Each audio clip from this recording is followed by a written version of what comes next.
In the dusty heart of Texas during the early 1930s, when hope was scarce and survival was a daily battle, two souls found each other in a way that would change history forever. Her name was Bonnie Parker. She was young, beautiful, and full of dreams that stretched far beyond the small town she lived in. Bonnie loved poetry, music, and the idea of a life filled with excitement and meaning. But reality had other plans.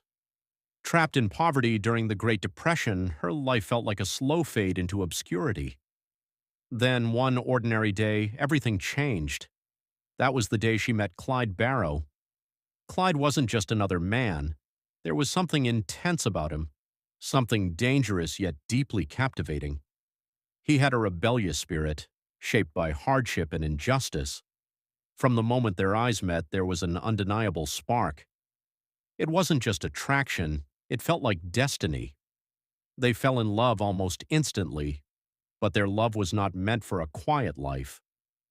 Shortly after they met, Clyde was arrested for robbery. For many, that would have been the end. But not for Bonnie. Her love for him only grew stronger. She visited him, wrote to him, and even smuggled a gun into the prison to help him escape. That moment defined everything. When Clyde broke free, their journey truly began. Together, Bonnie and Clyde became partners, not only in love but in crime.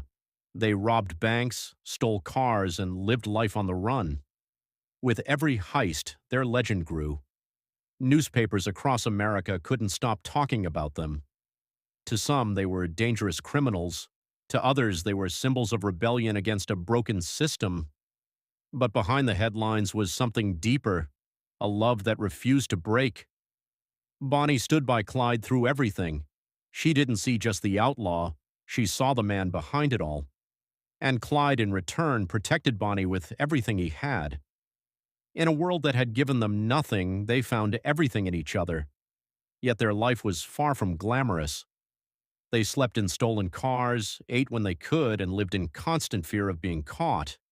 Danger followed them everywhere. Friends were lost. Close calls became routine. Still, they never separated, because leaving each other was never an option. Bonnie expressed her love through poetry. In one of her famous writings, she described their life as tragic but inevitable, as if she knew how it would all end, and deep down, she did. By 1934, the law had had enough. A special team was formed to track them down. The chase became more intense, more relentless. Bonnie and Clyde were no longer just criminals. They were the most wanted fugitives in America. But even as the world closed in on them, they stayed together, always together. On a quiet morning in May 1934, their journey reached its final chapter. Unaware of what awaited them, Bonnie and Clyde drove down a rural road in Louisiana. It was a setup, a carefully planned ambush by law enforcement officers who had been tracking their every move. As their car slowed, the silence was shattered. Gunfire erupted. In a matter of seconds, everything was over. Bonnie Parker and Clyde Barrow died side by side, just as they had lived, together against the world. Their story didn't end there. In death, they became legends. Their love story spread across generations, inspiring books, songs, and films.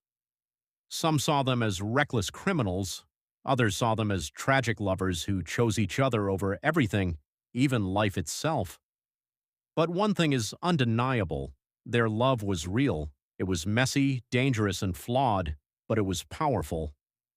In a world that tried to break them, they found strength in each other. And maybe that's why their story still lives on. Because Bonnie and Clyde remind us that love isn't always perfect. Sometimes it's wild, sometimes it's risky, and sometimes it changes history.